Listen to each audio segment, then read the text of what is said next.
हे मुख्यमंत्री महोदयांनी खरं तर कॅबिनेटमध्ये हा जो निर्णय जाहीर केला हा खरं तर खूप महत्वाचा निर्णय आहे आणि त्यातून या राज्याला किती संवेदनशील मुख्यमंत्री लाभलेले आहेत त्याचं हे उदाहरण आहे. खरं तर अशा ज्या घटना घडतात त्या दुर्दैवी आहे आणि या विषयामध्ये अशी जी काही विकृतीची पिलावळ आहे ही ठेचूनच काढली पाहिजे. या मानसिकतेतून मुख्यमंत्री महोदय काम करतायत, गृहमंत्री महोदय काम करतायत. आपण बघतोय म्हणजे यापूर्वी सुद्धा जेव्हा बदलापूरला अशी घटना घडली आपण सगळे साक्षीदार आहोत की लोकांमध्ये रोष होता, प्रत्येकाच्या हृदयात भावना होती की कडक शिक्षा झाली पाहिजे आणि त्या प्रकरणामध्ये तो अक्षय शिंदे नावाचा जो कोणी नराधम होता त्याचं काय झालं हे आपण बघितलेलं आहे. त्यामुळे कारवाईच्या विषयामध्ये अग्रेसिव्हली काम करणारे आपले त्या ठिकाणी सीएम साहेब आहेत. नमस्कार, आपल्यासोबत आहेत आमदार विक्रांतजी पाटील. आज महा MTB मध्ये सर्वप्रथम आपलं स्वागत. आज मंत्रिमंडळ बैठकीमध्ये मुख्यमंत्र्यांनी असे निर्देश दिलेले आहेत की जे लैंगिक अत्याचारातील जे आरोपी आहेत त्यांना पेरोल दिला जाऊ नये असा त्यांचे स्पष्ट निर्देश त्यांनी विधी आणि न्याय विभागाला दिलेले आहेत. हे मुख्यमंत्री महोदयांनी खरं तर कॅबिनेटमध्ये हा जो निर्णय जाहीर केला हा खरं तर खूप महत्वाचा निर्णय आहे आणि त्यातून या राज्याला किती संवेदनशील मुख्यमंत्री लाभलेले आहेत त्याचं हे उदाहरण आहे. खरं तर अशा ज्या घटना घडतात त्या दुर्दैवी आहे आणि या विषयामध्ये अशी जी काही विकृतीची पिलावळ आहे ही ठेचूनच काढली पाहिजे. या मानसिकतेतून मुख्यमंत्री महोदय काम करतायत, गृहमंत्री महोदय काम करतायत. आपण बघतोय म्हणजे यापूर्वी सुद्धा जेव्हा बदलापूरला अशी घटना घडली आपण सगळे साक्षीदार आहोत की लोकांमध्ये रोष होता, प्रत्येकाच्या हृदयात भावना होती की कडक शिक्षा झाली पाहिजे आणि त्या प्रकरणामध्ये तो अक्षय शिंदे नावाचा जो कोणी नराधम होता त्याचं काय झालं हे आपण बघितलेलं आहे. त्यामुळे कारवाईच्या विषयामध्ये अग्रेसिव्हली काम करणारे आपले त्या ठिकाणी सीएम साहेब आहेत आणि आजचा जो निर्णय आहे की पॅरोलवर अशा सगळ्या मंडळींनी बाहेर फिरता कामा नये. म्हणजे कुठंतरी त्यांच्यावरती गुन्हे दाखल होणार, ते काही कालावधीसाठी जेलमध्ये जाणार आणि मग तिथून पॅरोलवरती ते मध्ये मध्ये बाहेर येणार आणि त्यामुळे समाजामध्ये एक नकारात्मक मेसेज जाणार.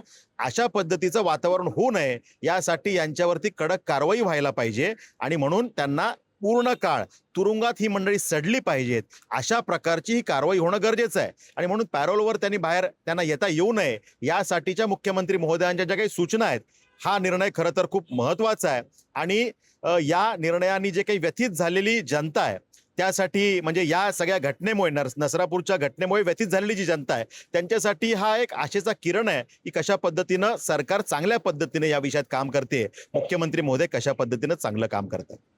नसरापूर प्रकरणात सुद्धा तीव्र प्रतिक्रिया येत आहेत. आजच राज ठाकरे यांनी अशी प्रतिक्रिया दिली आहे की त्या आरोपीचा तो जो नराधम आहे त्याचा अक्षरशः हाल हाल करून त्याला मारावा अशी त्यांनी उद्विग्न प्रतिक्रिया दिलेली आहे.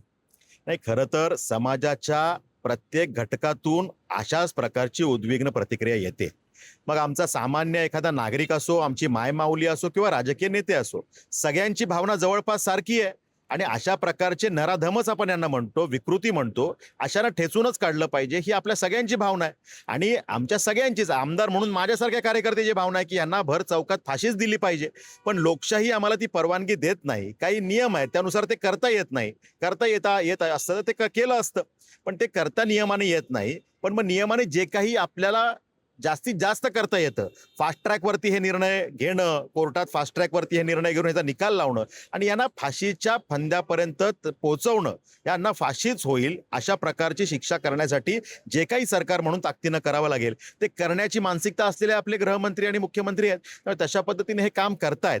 त्यामुळे मला वाटतं की अशा प्रकारच्या मीडियामध्ये काही प्रतिक्रिया देऊन उगाच वातावरण खराब करण्यापेक्षा सरकार म्हणून जे काही या विषयात केलं जातंय त्यामध्ये सरकारबरोबर सगळ्यांनी राहिलं पाहिजे. हा विषय काही राजकारण करण्याचा नसतो. शेवटी त्या पीडित कुटुंबाशी मुख्यमंत्री महोदय वारंवार संवादात आहेत, चर्चेमध्ये आहेत आणि त्या ठिकाणी जेव्हा हे राजकीय काही मंडळी त्या ठिकाणी जाऊन आपली राजकीय पोळी भाजण्याचा प्रयत्न करतायत तेव्हा त्या पीडितेच्या वडिलांनी सुद्धा जे काही स्टेटमेंट काल दिलं, खरं हे त्यांना स्टेटमेंट द्यायला लागणं दुर्दैवी आहे की अशा पद्धतीनं राजकीय विरोधक त्या ठिकाणी जाणं आणि या विषयाचा त्यांना खांदा म्हणून उपयोग करणं आणि त्यातून त्यांच्या खांद्यावर बंदूक ठेवून गोळी चालवणं हे विषय काही ह्यात राजकारण करण्याचे नाही आहेत. त्यामुळे त्या कुटुंबाला ह्यातनं वेदना होतात. त्यामुळे विरोधकांनी हे केलं नाही पाहिजे हे पीडितेच्या वडिलांनी सांगितलेलं आहे. त्यामुळे मला वाटतं ह्यातनं कुठंतरी आपण बोध घेतला पाहिजे आणि जी कारवाई चालली आहे ती अतिशय संवेदनशीलपणे चालली आहे, कडक चालली आहे. त्यामुळे ह्यात सरकारच्या बाजूने आपण सगळ्यांनी राहिलं पाहिजे.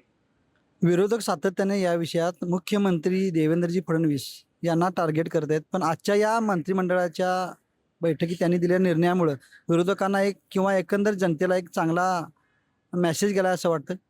100% हा संवेदनशीलतेचा मेसेज आहे.